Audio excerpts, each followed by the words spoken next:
بسم اللہ الرحمن الرحیم۔ السلام علیکم ورحمۃ اللہ وبرکاتہ۔ حضرت یوسف علیہ السلام کی کہانی آپ کے گوش گزار ہے۔ مصر کی خواتین نے حضرت یوسف علیہ السلام کو دیکھ کر اپنی انگلیاں کیوں کاٹیں؟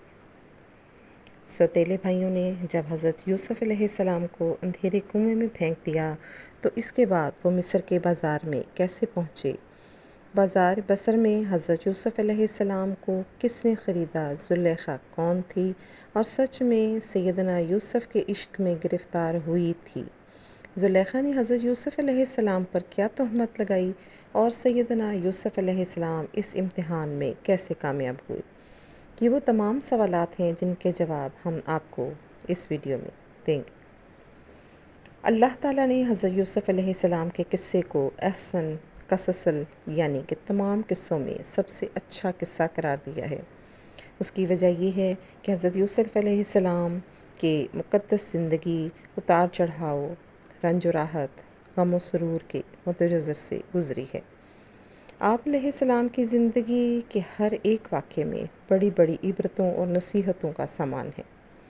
اس واقعے کو ناظرین تک پہنچانے کا اور سامعین تک پہنچانے کا میرا مقصد یہ ہے کہ آپ لوگ اس سے عبرت حاصل کریں اور اللہ کی قدرتوں کا مشاہدہ بھی کریں کہ وہ کس طرح سیدنا یوسف علیہ السلام کو کبھی مصر کے بازاروں میں فروخت کرواتا ہے اور پھر کس طرح اپنی قدرت کاملہ سے سیدنا یوسف علیہ السلام کو بادشاہ مصر بنا دیتا ہے۔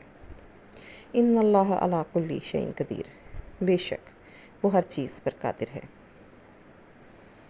سیدنا یوسف علیہ السلام کے قصے کی پہلی قسط میں بتایا کہ حضرت یوسف کو ان کے سوتیلے بھائیوں نے حسد کی وجہ سے ایک اندھیرے کنویں میں پھینک دیا تھا اور اپنے باپ یعنی سیدنا یعقوب علیہ السلام سے یہ جھوٹ بولا تھا کہ سیدنا یوسف علیہ السلام کو بھیڑیا کھا گیا۔ حضرت یوسف علیہ السلام کو جان سے مارنے کی بھائیوں کی یہ چال کامیاب نہ ہوئی اور حضرت یوسف علیہ السلام کو ایک قافلے والوں نے اندھیرے کنویں سے نکالا اور اسی کنویں کے سربراہ نے انہیں بازار مصر میں بطور غلام بیچ ڈالا۔ تاریخی روایات بھی ہیں کہ حضرت یوسف علیہ السلام 3 دن تک اندھیرے کنویں میں رہے۔ اتفاق یہ ہوا کہ وہاں سے ایک قافلہ گزرا جو مدین سے مصر جا رہا تھا۔ جب اس قافلے میں شامل ایک آدمی جس کا نام مالک بن زار تھا پانی بھرنے کے لیے کنویں میں آیا تو یوسف علیہ السلام پانی کے ڈول کے ساتھ کنویں سے باہر نکل آئے۔ جب اس نے آپ کے حسن و جمال کو دیکھا تو بھاگ کر آیا اور اپنے ساتھیوں کو خوشخبری سنائی اور یوسف علیہ السلام کو بازار مصر میں لایا گیا۔ ان کے حسن کے چرچے پورے شہر میں پھیل گئے۔ لوگ اس حسین و جمیل غلام کو خریدنے کے لیے جمع ہونے لگے اور قافلے والے زیادہ سے زیادہ مالدار شخص کا انتظار کرنے لگے جو حضرت یوسف علیہ السلام کی زیادہ سے زیادہ قیمت ادا کر سکے۔ بازار مصر میں تقدیر حیران و پریشان کھڑی دیکھ رہی تھی کہ کیسے مستقبل کشاں آج بازار مصر میں برائے فروخت ہے۔ لوگوں نے بڑھ چڑھ کر قیمتیں لگانا شروع کیں اور حضرت یوسف علیہ السلام بازار مصر میں اپنے وزن کے برابر سونے کے وزن کے برابر مشک اور وزن کے برابر کپڑے کے عوض فروخت ہوئے۔ حضرت یوسف علیہ السلام کو خریدنے والا شخص عزیز مصر یعنی مصر کا وزیر مملکت تھا جو خزانہ اور امور سلطنت سنبھالتا تھا۔ حضرت یوسف علیہ السلام کو خریدنے والے شخص کے حوالے سے ابن اسحاق فرماتے ہیں تکفیر بن رہب اور اس کی بیوی کا نام رائیل بنت رمابیل تھا۔ ان دنوں ریحان بن ولید مصر کا بادشاہ تھا، لیکن عزیز مصر کی بیوی کے نام پر مفسرین میں اختلاف موجود ہے۔ اکثر مفسرین نے عزیز مصر کی بیوی کا نام زلیخا لکھا اور بتایا ہے۔ یہاں ہم اپنے سامعین کو بتائیں گے اس واقعے میں سے جڑے ایک خوبصورت قصہ۔ جب حضرت یوسف علیہ السلام کو مصر کے بازار میں نیلامی کے لیے پیش کیا گیا تو ان کا مثالی حسن دیکھ کر بہت سے امیر لوگ خریدار بن کر کھڑے تھے، جن میں امیر عورتوں کی تعداد بھی بہت زیادہ تھی۔ اسی ہجوم میں ایک بوڑھی اور غریب عورت بھی تھی جس کے ہاتھ میں اونٹ کی ایک چھوٹی سی گچھی تھی۔ عورتوں نے پوچھا تم یہاں کیا کرنے آئی ہو؟ تو وہ بوڑھی عورت بولی میں ابھی یوسف کو خریدنے آئی ہوں۔ اس بات کو سن کر ساری امیر عورتیں کہے لگانے پر مجبور ہو گئیں، لیکن یوسف علیہ السلام کی بولی میں شامل ہونے والی اسی بوڑھی عورت کے عزم کو تاریخ آج بھی یاد کرتی ہے اور داد دیتی ہے۔ اس واقعے میں بھی عقل رکھنے والوں کے لیے ایک بہت بڑا سبق ہے۔ جب عزیز مصر نے سیدنا یوسف علیہ السلام کو بازار مصر میں خرید لیا تو انہیں خوشی خوشی اپنے گھر لے آئے اور اپنی بیوی کو نصیحت کی کہ اسے بہت پیار اور محبت سے رکھنا۔ اس واقعے کو قرآن پاک کی سورہ یوسف میں اس طرح سے بیان کیا گیا ہے، مصر والوں میں سے جس نے حضرت یوسف علیہ السلام کو خریدا تھا اس نے اپنی بیوی سے کہا اسے بہت عزت اور احترام کے ساتھ رکھو، بہت ممکن ہے کہ یہ ہمیں فائدہ پہنچائے یا اسے ہم اپنا بیٹا ہی بنا لیں۔ یوں ہم نے مصر کی سرزمین میں یوسف علیہ السلام کے قدم جما دیے۔ حضرت یوسف علیہ السلام عزیز مصر کی عظیم الشان محل میں بڑے سکون اور اطمینان کے ساتھ رہ رہے تھے۔ عزیز مصر آپ کی ذہانت، شرافت، پاکیزگی اور بردباری سے بے حد متاثر تھا، لیکن ابھی یوسف علیہ السلام کو اللہ تعالیٰ کے مزید امتحانات سے گزرنا تھا۔ عزیز مصر کے محل میں کچھ ہی عرصہ گزرا تھا کہ آپ شباب پر پہنچ گئے۔ عزیز مصر کی بیوی جس کا نام زلیخا مشہور ہے، سیدنا یوسف علیہ السلام کے حسن بے مثال پر فرفتہ ہو گئی۔ وقت گزرنے کے ساتھ ساتھ اس کی نیت بدلنے لگی اور اس نے حضرت یوسف علیہ السلام پر ڈورے ڈالنے شروع کر دیے۔ سورہ یوسف میں زلیخا کی اس نیت کا ذکر بھی آیا ہے، ارشاد باری تعالیٰ ہے، اور جس عورت کے گھر میں تھا وہ اسے پھسلانے لگی اور دروازے بند کر لیے اور کہنے لگی لو آؤ۔ حضرت یوسف علیہ السلام نے کہا اللہ کی پناہ، تیرا میاں تو میرا آقا ہے جس نے مجھے عزت سے رکھا ہے، بے شک ظالم نجات نہیں پاتے۔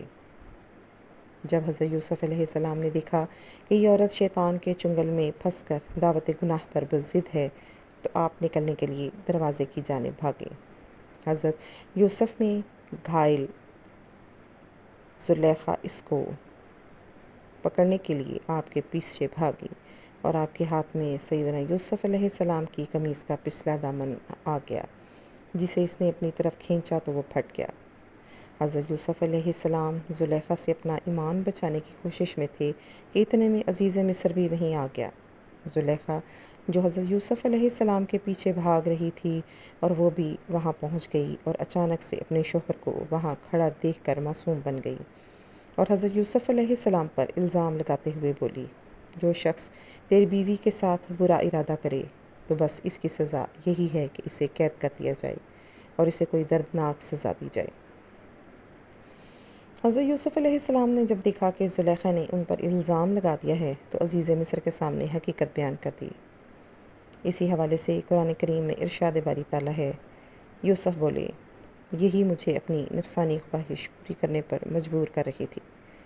عزیز مصر کے سامنے ایک طرف بیوی تھی اور دوسری طرف حضرت یوسف علیہ السلام پر بدکاری کا الزام لگا رہی تھی، تو دوسری طرف یہ حضرت یوسف علیہ السلام جن کی شرافت، پاکیزگی، صداقت اور سچائی کا وہ خود گواہ تھا، اور سوچنے لگا کہ ان میں سے کون سچا ہے۔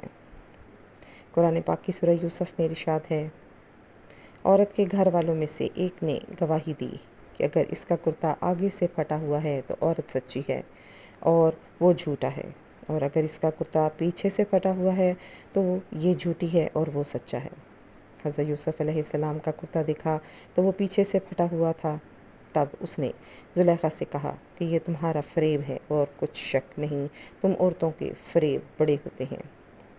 پھر عزیز مصر نے کہا یوسف اس بات کا خیال نہ کر اور زلیخا تو اپنے گناہ کی بخشش مانگ، بے شک خطا تیری ہی ہے۔ تفسیر ابن کثیر اور معرف القرآن میں ایک دودھ پیتے بچے کا ذکر ہے جسے اللہ تعالیٰ نے بولنے کی طاقت دی، اور اس نے عزیز مصر کو یہ حکیمانہ مشورہ دیا جس میں حضرت یوسف علیہ السلام کی بے گناہی ثابت ہوئی۔ یوں حضرت یوسف علیہ السلام اس امتحان میں سرفراز ہوئے اور اپنی پاک دامنی ثابت کرنے میں کامیاب رہے۔ جبکہ دوسری طرف زلیخا کے عشق کے چرچے شاہ مصر کے دربار خاص سے ہوتے ہوئے شہر بھر کی خواتین میں عام ہو گئے۔ خواتین نے زلیخا کو بدنام اور لعن طعن شروع کر دیا، جس کا ذکر قرآن کریم میں یوں کیا گیا، اور عورتوں نے شہر میں چرچا کیا کہ عزیز مصر کی عورت اپنے غلام کو چاہتی ہے، اس کی محبت میں فریفتہ ہو گئی ہے، تو ہم نے اسے صریح غلطی پر دیکھتے ہیں۔ زلیخا جب ان عورتوں کے طعنوں سے تنگ آ گئی تو اس نے ان عورتوں کو اپنے گھر کھانے پر بلایا۔